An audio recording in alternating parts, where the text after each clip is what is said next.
Welcome. You're listening to Latin Waves with your hosts, Sylvia and Stuart Richardson. Latin Waves is more than just hot rhythms. This is a show about community, about creating a culture that is inclusive and based on fairness. Because everyone deserves dignity, respect, and has something to contribute. A new world is possible, and it all starts with us. I'm your host, Sylvia Richardson. This morning, I'm delighted to be speaking with Darren Lund. He is one of my favorite authors. His book that really brought his work to life for me was The Great White North, Exploring Whiteness, Privilege, and Identity in Education. Since then, I've read many articles. He's written over 300 articles. He's got a beautiful book on multicultural critical perspectives. So I'm delighted to have you on our program, Darren. Thank you so much for joining us. Well, thank you so much for having me, Sylvia. It's always great to talk with you. In 2020, we heard, the tragic death of George Floyd and the Black Lives Matter movement spark. But in reality, Black Lives Matter was a movement that started long before George died. And likewise in Canada, Indigenous people have been mobilizing. It was not by lack of trying. I mean, I should point out the Indian Act not only forced them into segregation, but also restricted their eligibility for voting. It prohibited them from going to universities, from hiring lawyers. I mean, there were so many layers. But despite all that, we see the resilience of a people. And so what keeps you engaged and hopeful, and this critical hope that you speak of? When you look at your surroundings and you see the injustice and you see the structural and systematic oppression that crush in, but yet what makes you get up in those days when it seems really hard to do your work?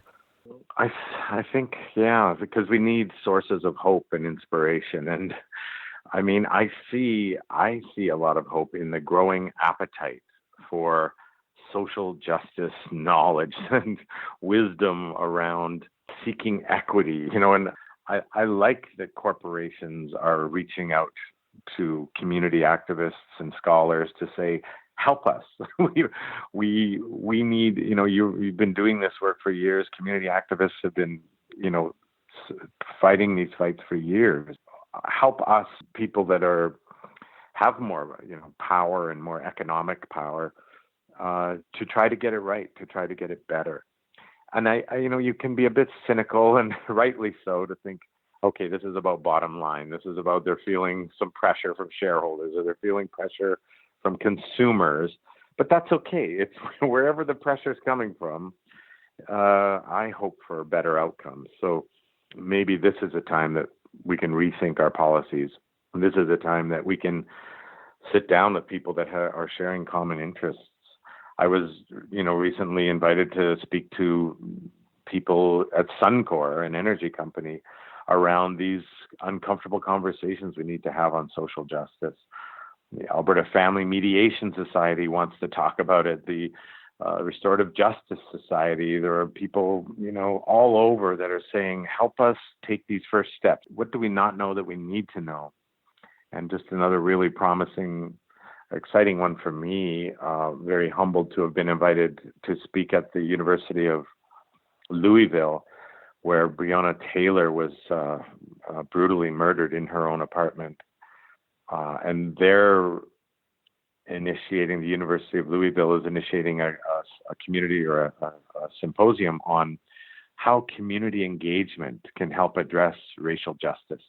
I just like to see all of these, groups who share common goals toward equity, toward social justice for all, coming together to say, we can learn from each other. Let's look at all of the things that are going well, look at all the sources of resistance, and what are some successes that we've had, and how can we continue to work together, both people in the mainstream and people whose lives are directly affected every day by these inequitable conditions.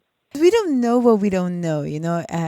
Growing up in a war-torn country meant despair was evident you bury friends and relatives on a daily basis, and you feel like this, you can be blown by the wind any second. And yet my family's attitude was that hopelessness was not on the menu. Hopelessness precedes disease, my mom would say. And so Hmm. you Yeah. just you just don't engage. And so she was always busy doing something, maybe making coffee for the funeral, maybe going on some inquiry, finding people who had been disappeared. There was always something, she was in it. And it didn't do very well for them. My father was murdered and my mother was left for dead. And yet I still see the importance of her teaching. I see that we all die. We all will eventually die, and it won't matter how we die. Well, it does matter. It's of incredible Yeah. importance to others to survive us. But our life is finite, and so in many ways, I think that the gift of being alive is this gift of now, of engagement, of being able to create something that will serve generations to come, right? And so Mm. how we take that responsibility, I think, is key in how well we sleep, how well we feel with life. So I wonder how you invite your students to begin to take those steps, and to engage with what is hard, to sit through the pain, and to be able to see the gift of going through it with another group, with a group is suffering, and the gift of seeing something transform.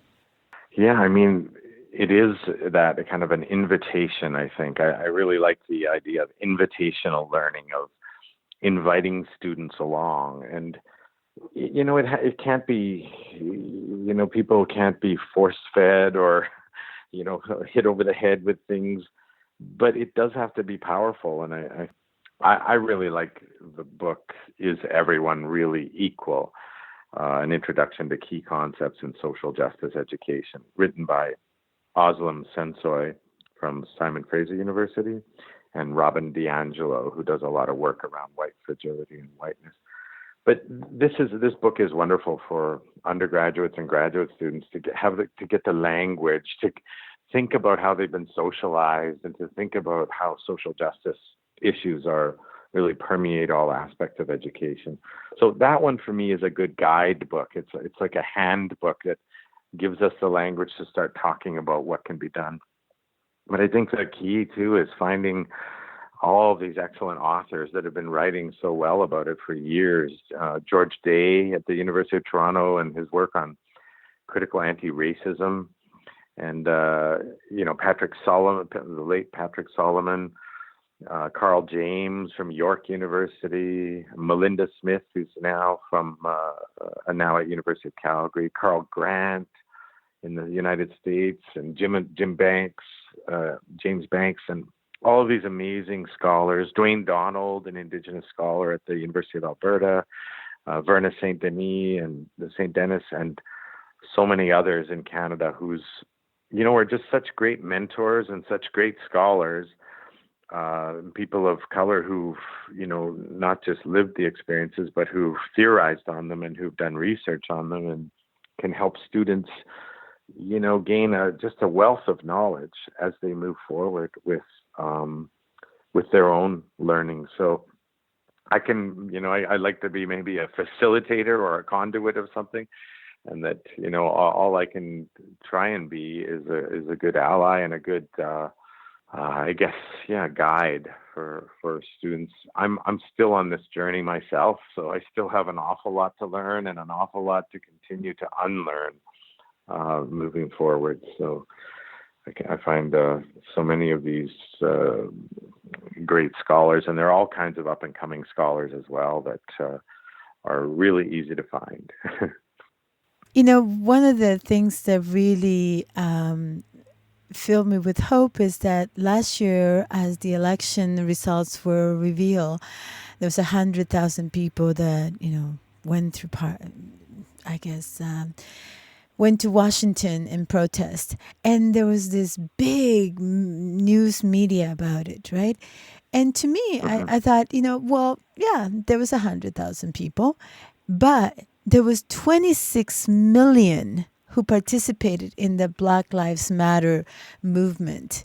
26 million Hmm. in the midst of pandemic. So to me, our numbers are bigger. Are the people who want social change and justice are growing in numbers, and we are the majority. It's just that we haven't yet changed the systems, the report on what we're doing, on what people are dreaming about.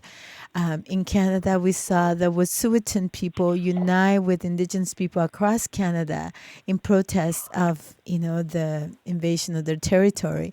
And, if the pandemic hadn't crossed, you would have heard news of how Indigenous people block the rails, and the economy was Hmm. literally stopped by their social movements. So we are stronger than we think we are.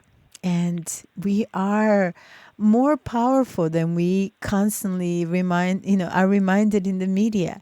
So I think that the work of educating is also to recovering, to remembering our own power, of who we are and what we are able to create when we work together. So, what are some of the projects that have really sparked your imagination and fill you with hope as you engage with your students' community work? Well, I know like Black Lives Matter hit Canada and during the pandemic, as you say, and it was powerful. We saw even in Calgary, which is fairly conservative in the heart of oil country and all of that. Quite a conservative province.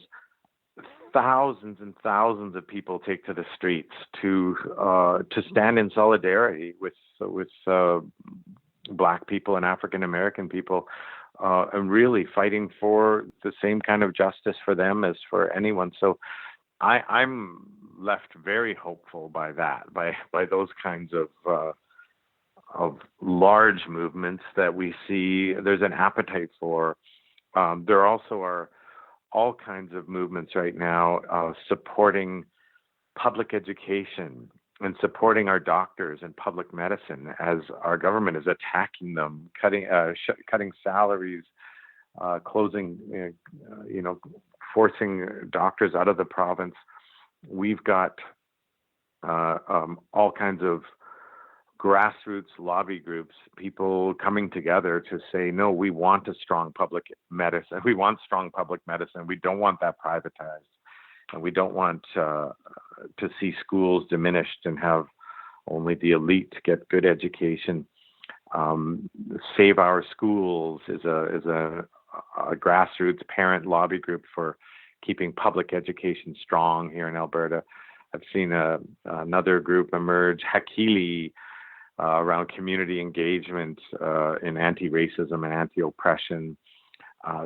So many that I can't even possibly know all the names, but just all kinds of really neat grassroots, and groups of LGBTQ students and teachers coming together to support a network across, Gay Straight Alliance network across the province, where we understand that, creating these sources of support for some creates a better society for all. It creates a safer learning environments. It creates more accessible institutions. So I think it behooves us all to find out what's already being organized in our communities and get on board however we can. It's a bit daunting because you can feel like, well, I don't even know the right language, or I don't know the right questions to ask yet. But that's where anyone in the activist community needs to be a lot more, I think, accepting and tolerant of people new to the new to the field, to say, your heart's in the right place. We can, guide you on this. I love that you bring this aspect of compassion for ourselves and compassion for others, because we don't know what we don't know. Mm-hmm. And in the Toltec tradition of the Mayan people, one of the the agreements is do not take things personal. And it's like we didn't invent, the structures of imperialism and colonization, but we are responsible for transforming them. And so that I Hmm. think is the difference. We don't have to feel guilty for the crimes of our ancestors, but we have to be responsible.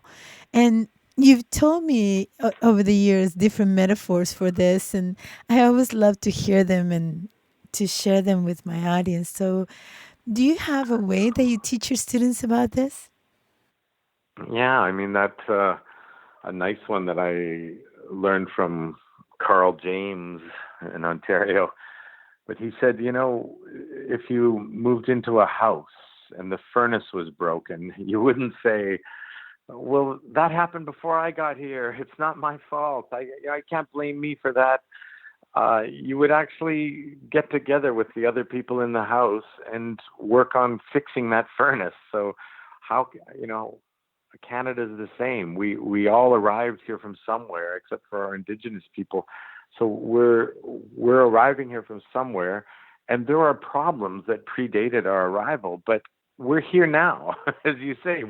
It's on us. Let's fix that furnace. Let's work together to fix it now. And a little bit of guilt isn't a bad thing either. I mean, sometimes it's like a bit of discomfort where you don't want paralyzing guilt. You don't want people to feel so badly that they're unable to work their way out of it. You want people to feel, maybe uncomfortable and guilty enough about their privilege that this isn't right. That something needs to change. That there's circumstances right now that are definitely in need of reform and renewal, and we can all play a role in that. We cannot destroy what we love, and I think the first part perhaps is to fall in love with life. If we love life and we realize that our life is so derived from the air that we breathe, the land that grows our food, the waters that we drink, these are essential indigenous principles, that the water and the land really are the most precious things we have. And that I think has a lesson that has been completely beat out of most children in school, thinking of nature as resources, thinking of, you know, of life as commodity, right? So, so those who can afford it can have it, and those who cannot go without. How do we not only keep this ethical perspective, of who we are and how we are embedded with life, um, centered to our struggles locally, but also a global ethic at the center of our local struggles? That's a task. That's an ongoing task that I think it's like a perspective or a lens we need to have, right? That as much as yes, our local struggles and struggles by marginalized people are very specific to this place, to this government, to these conditions, to this history. This parallels what's going on in oppressive situations everywhere. So we know that as much as yes, this is a unique situation here, what these people are facing currently, but or what we are facing currently, but to realize this is also going on in so many other places. So the if we see positive efforts here, if we see something, a breakthrough there, we can use that. We can use that momentum. We can use the knowledge and the collective energies and efforts and materials and resources and research to promote the same kinds of progress that we can see elsewhere. So I guess it is an ongoing global struggle, but it's bringing that global to the local and vice versa. I think going to keep sustaining the good work of people, that are gathered for this work. I love food. I love Me too. music. And I love engaging through food and music because I think our struggles are also a celebration. In many ways, we have found each other. We have found each other, and to me, that's a cause for celebration. To not feel alone. Like I think that the biggest Hmm. harm of this pandemic, it's not the pandemic itself, but rather the imposed isolation and this sense of having to distance yourself from others. I think it's one thing to social Hmm. distance to prevent the spread of disease, and it's another thing to be completely alone, to try to insulate yourself, to in many ways we need to spread it to end it, right? Just like Yeah. a good cold, right? So I wonder, in closing, how do we engage in education as a form of celebration? How do we bring this indigenous practice of honoring what is, accepting, where we are, so we can set course in a different way, and celebrating our steps as we move along together, as we create together. Hmm.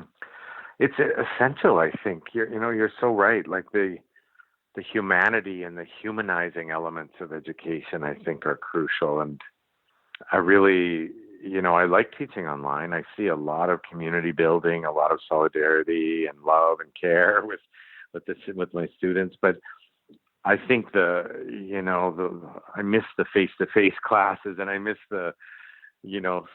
someone signing up to bring a new kind of food each week for our, mid-class break. Those are the moments, where good conversation happens and bonding, and likewise with activist groups, that come together and laughing together through the tears or crying together, or like a pride parade celebration where 50 or 100,000 people come together. What was unthinkable even 20 years ago is now a huge celebration in the community. So that has to be what we can still do it virtually for now, but we're looking forward to those moments where we can hug one another and just see the smiles on people's faces again. And I'm really really hopeful for almost more gratitude for those moments, that not taking any of this for granted, not taking just our ability to even meet, taking that. I think we have taken a lot of this for granted. And I hope that post-pandemic that we'll be even more grateful for those moments, for all of the people in our lives and all of the people that came before us, and realize that we're just all, as you say, we're on this temporary journey here, and the more work that we can do for the betterment and how we leave this place, I think that will be our legacy, and I look forward to it. Is there a, I don't know, I have my own little practices.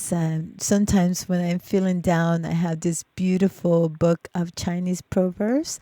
And one of my favorite ones is about this man who's being chased by a lion. And he runs, runs, runs, and he gets to the cliff. And at the cliff, he's like, oh, the lion is just about to grab him when he jumps off the cliff and grabs onto this little vine. And he's hanging by one hand on the vine.